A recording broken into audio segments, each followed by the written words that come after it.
Et bonjour à tous, c'est GB. On se retrouve sur une nouvelle vidéo. La dernière vidéo sur le guide PL 2 vous a vraiment plu. J'ai eu des bons retours, donc ça me fait plaisir, ça me motive à continuer.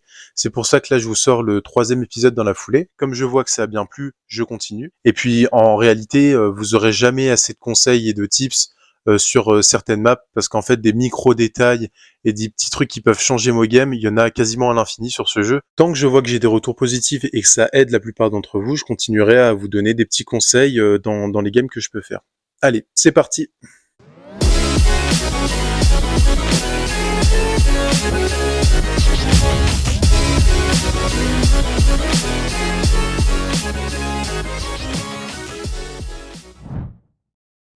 Donc on est parti sur la game 1, sur Minard Rock.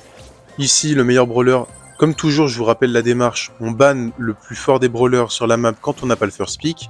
Ici, le plus fort, à mon sens, c'est Rico. Je vois pas qu'est-ce qui peut tenir un Rico sur cette map. Ruff, c'est très fort aussi, mais Rico, beaucoup plus fort. Donc j'hésite pas, je banne Rico. Parce que s'ils le prennent, je pourrais prendre ce que je veux, j'arriverai jamais à le counter. Je sais que Kenji est très fort, je le banne souvent, mais là, j'estime que même Kenji, c'est pas aussi fort que Rico ici. En face, il le banne, donc ça me va très bien. Mot hyper pénible, il le banne très bien. Donc j'attends de voir ce qu'ils prennent en first pick. Ceux qui vous spamment un pick qu'ils veulent choisir ou que vous devez prendre, avant même que les autres aient choisi, déjà les écoutez pas, ça veut dire que c'est bizarre. First pick Tara, super mauvais pick. Pourquoi ? Parce qu'il y a énormément de counters à Tara. Ems, tous les lanceurs, Squeak, globalement tout ce qui fait du dégât de zone et qui vient péter les ombres. Ambre aussi, c'est un bon match-up. Donc j'attends de voir. En face, ça propose un Crow. Super mauvais pick parce que le Crow se fait directement counter par les ombres. Alors, Nita, pourquoi pas. Sur la Tara, ça peut le faire. Maintenant, c'est pas le meilleur pick sur cette map. Le pick Crow est totalement déconnant. Parce qu'il se fait counter et par le ref et par la Tara. Ça n'a aucun sens. Ils veulent jouer sur une lane, j'imagine. Mais là, il va juste se faire counter. Donc moi, déjà en tête, je me dis qu'il va falloir un pick qui hard carry parce que sinon on va jamais y arriver. Le pick Crow, il veut dire beaucoup. Le pick Crow, déjà, il est mauvais, mais il veut dire aussi que le joueur qui joue est mauvais parce que sinon jamais il aurait pris un Crow. Le pick Penny fait super peur. Moi, là, je dois répondre par un pick. Donc je vais vous laisser 10 secondes pour prendre le pick que j'aurais pu prendre aussi.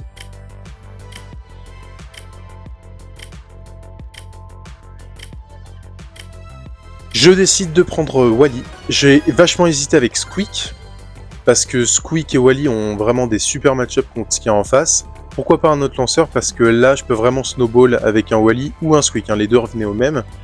Et je dois vraiment faire quelque chose. Le truc qui est bien, c'est qu'avec un Wally, je peux mid. Donc ma première intention, ça va être de partir au mid. Maintenant, si je vois que le Crow part au mid, ça sert à rien de se tirer dans les pattes. Ce sera pas optimal, mais vaut mieux que j'aille prendre ma lane parce que j'aurai un bon match-up plutôt que je double un mid et que sur les lanes ça passe. Là, dans ce cas-là, je dois vraiment faire la différence, donc je dois aider au mid et aider sur ma lane. Là, on voit que le Crow décide de le prendre au mid, ce qui n'a vraiment aucun sens, donc pourquoi pas, je vais le laisser. De toute manière, le joueur a l'air nul, donc on va pas prendre de récit. Très grosse erreur de ma part, je pars tout seul devant en sachant qu'il y a une Tara, et je me fais surprendre. J'ai vraiment de la chance, je me fais pas punir, mais ça c'est vraiment une erreur à éviter. J'ai réussi à prendre le kill sur la Tara. Maintenant, ce qu'il faut que je fasse, c'est que je vienne aider sur les sides, parce que la Nita, elle est bien. Elle est en haut, elle s'est installée. Maintenant, le Crow, si on veut pas galérer avec un perso dans notre spawn, va falloir que j'aide le Crow, parce que lui ne fera rien. Partez du principe que le Crow est nul, que le pick est nul et le joueur est nul, donc ça sert à rien de surinvestir en se disant il va faire le taf. Là vraiment, j'essaye de bloquer le plus possible le mid, les lanes, c'est aussi pour ça que j'ai pris Wally, c'est que l'ulti est super fort contre la compo qu'ils ont en face, parce qu'il n'y en a aucun qui peut venir me chercher derrière les murs. Finalement j'ai fait très peu, j'ai juste fait mon taf, mais c'est vraiment assez. Là ça fait super peur, le Crow, si je mets pas l'ult à ce moment-là, et que je prends pas le kill, on perd la game sur ça.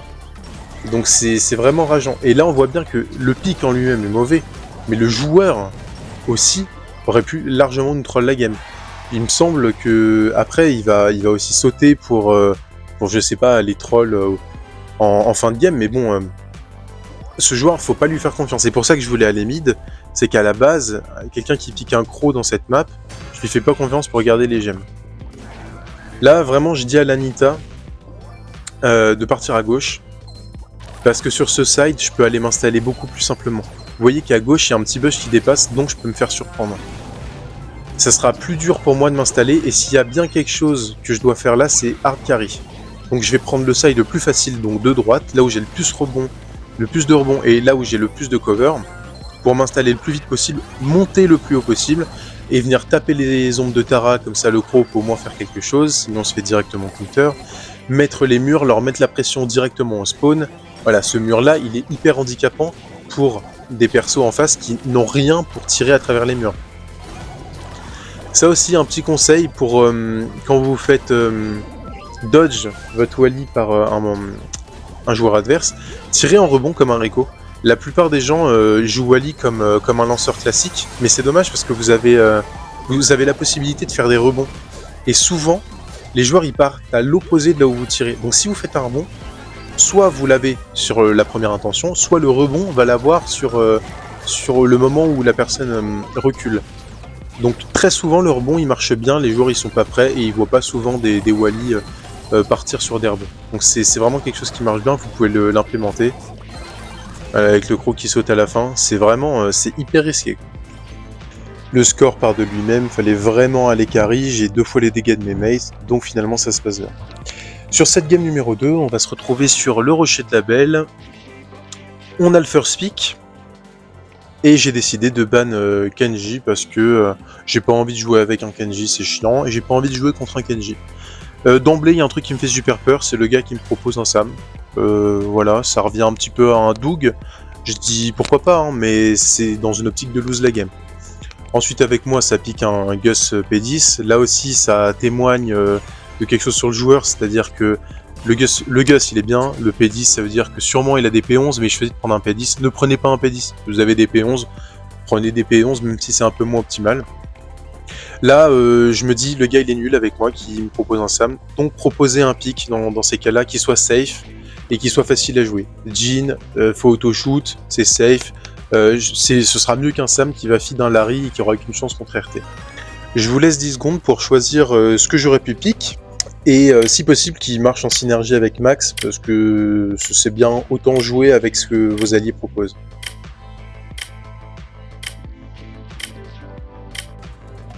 Et je décide de prendre Lulu, parce que dans tous les cas, il faut que je prenne un lanceur pour venir contrebalancer le lanceur adverse, donc Larry.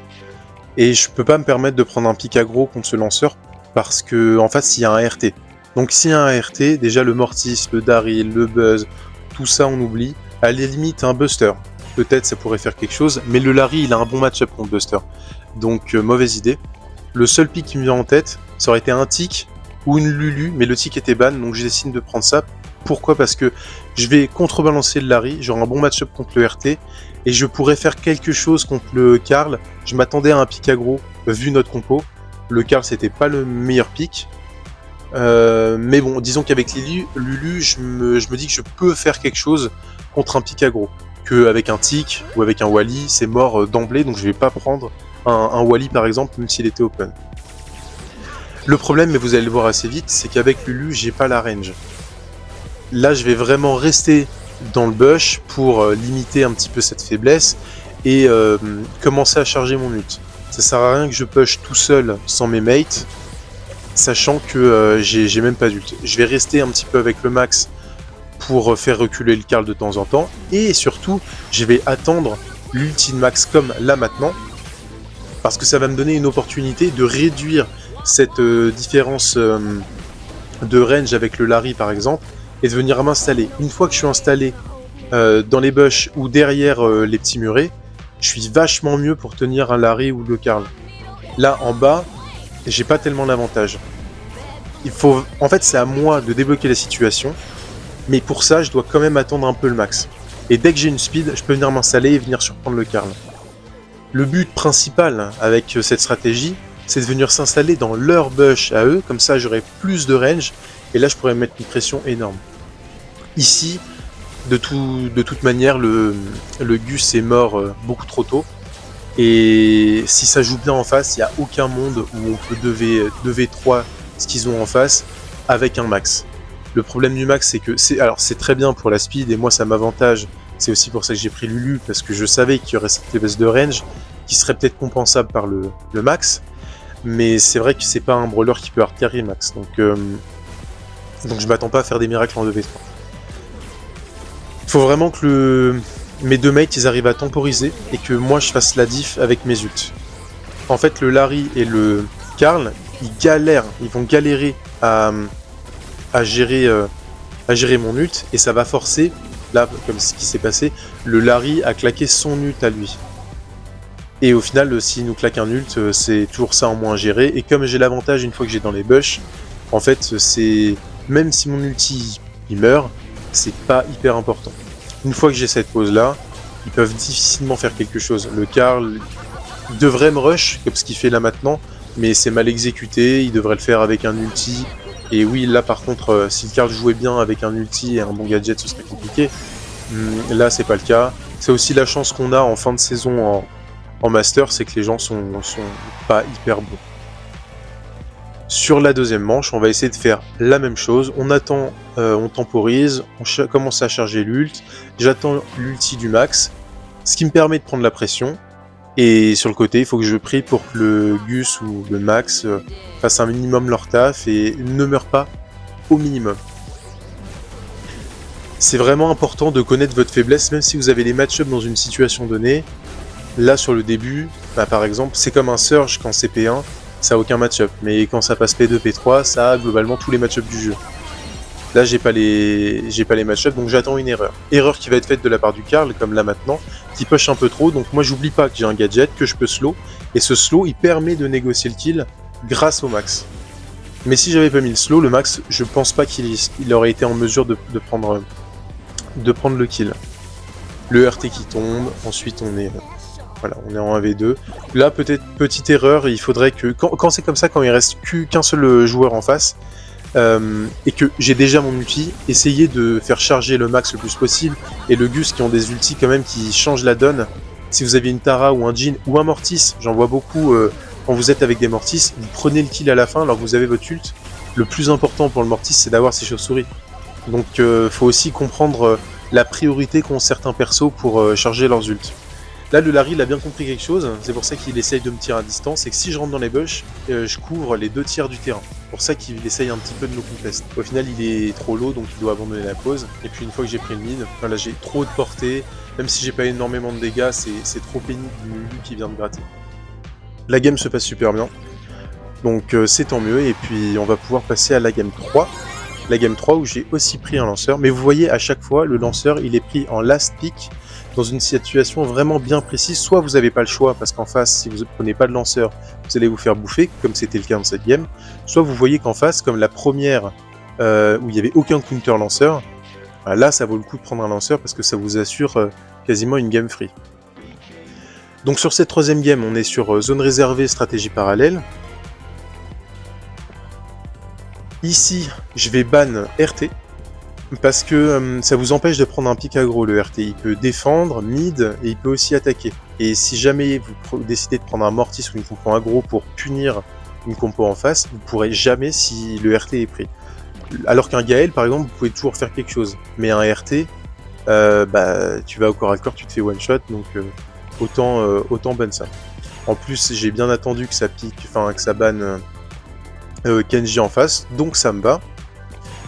En face, ils prennent Gaël Surge. Hyper mauvaise décision. Pourquoi ? Parce que Gaël et Surge, ils ont 2 hard counters directs.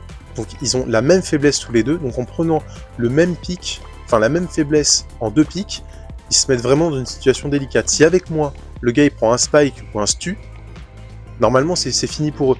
Je préférerais qu'ils prennent Spike parce que le Spike a un super match-up avec son Cactus contre le Gaël et contre le Surge. Le Stu a un super match-up contre le Gaël, mais pas tant contre le Surge. C'est pour ça que j'aurais préféré qu'il prenne le Spike. Il prend Stu, ça me va aussi, il a la speed avec la tourelle, donc c'est plutôt cool. Là, je me sens obligé de prendre un lanceur. Pourquoi ? Parce que déjà, je peux pas prendre un pick aggro, en face, ils ont un double counter de ça. J'aurais pu prendre un Spike, le Spike aurait été intelligent, mais par contre, en face, ils auraient pu prendre un lanceur pour venir counter. Si j'avais pris Spike et qu'en face, j'avais pris un Squeak, un Larry ou un Wally qui peut très bien se pick ici, malgré qu'on ait un Stu avec la vitesse, la Ambre et moi, on aurait beaucoup trop galéré. Donc vous voyez, ils répondent par un Buster, qui est pour moi pas un excellent pick non plus. J'aurais peut-être pris un truc aggro du style, peut-être pas Mortis parce qu'un peu faible contre la Ambre, mais disons, j'aurais peut-être pris un Daryl. Un Daryl, ça aurait pu faire le taf. Un Buzz, ça aurait peut-être pu faire quelque chose, même si je suis pas sûr. Mais un Daryl, ça aurait été un bon pick. Ici, là, ce que je me dis, c'est que je dois vite mettre la pression en attaque. Ça sert à rien que j'aille défendre. La Ambre, elle va très bien gérer. Il y a le Stuck à cette tourelle. Et moi, je vais essayer de venir surtout en attaque. Charger mon ult. Une fois que j'ai mon ult, c'est Snowball. C'est que mon ult va recharger mon ult et ça s'arrêtera jamais. Grosse erreur de ma part. Je sais que le Buster, il peut me grab. Et pourtant, j'avance trop près et je me fais gadget. Donc, même si vous avez le match-up, ça, c'est quelque chose d'important à garder en tête. Quand vous avez le match-up et que vous savez que vous avez l'avantage, essayez de rester focus, parce que souvent, quand on prend un peu trop la confiance et qu'on se dit de toute manière j'ai le match-up, on fait des moves qu'on devrait pas faire. Là, le move que j'ai fait avec le Buster, je me dis j'ai la range, c'est facile, il peut rien me faire, donc je m'approche trop et je me fais punir. Donc essayez de garder en tête que même avec un bon match-up, ça vous évite pas de bien jouer. Là voilà, j'ai mon ult, et normalement à partir de là, on va s'installer, ils pourront plus jamais faire quelque chose.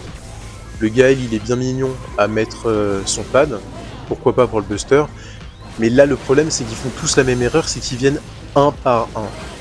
Donc c'est super simple, on est 3. Donc en arrivant un par un, on va juste les laver super vite, et ils arriveront jamais à reprendre la pause. Quand c'est comme ça, quand vous êtes la team en face, faut qu'il y en ait un qui prenne le pad, un qui passe par le côté droit, et un qui passe par le mid, et vous y allez en même temps.